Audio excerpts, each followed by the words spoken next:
Russian President Vladimir Putin offered free grain to 6 African countries as he launched a summit with leaders from the continent days after withdrawing from the Ukraine grain export deal. The 2-day summit in Putin's native St. Petersburg is being scrutinized as a test of his support in Africa, where he retains backing despite international isolation sparked by his military intervention in Ukraine last year. In a keynote address at the summit, Putin said Russia could substitute Ukrainian grain and promised to send grain to 6 African countries. In the coming months we will be able to ensure free supplies of 25,000 to 50,000 tons of grain to Burkina Faso, Zimbabwe, Mali, Somalia, Central African Republic and Eritrea, Putin said.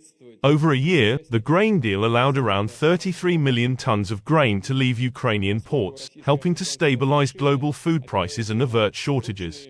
Since the suspension of the agreement, attacks have intensified on the southern Odessa region home to Ukraine's ports, where the Russian army said it hit military infrastructure. Russia last week refused to extend a deal under which Ukrainian grain exports passed through the Black Sea to reach global markets, including Africa, easing pressure on food prices. Since launching its offensive in Ukraine, Moscow has sought to strengthen ties with Africa by emphasizing Russia's stand against Western imperialism.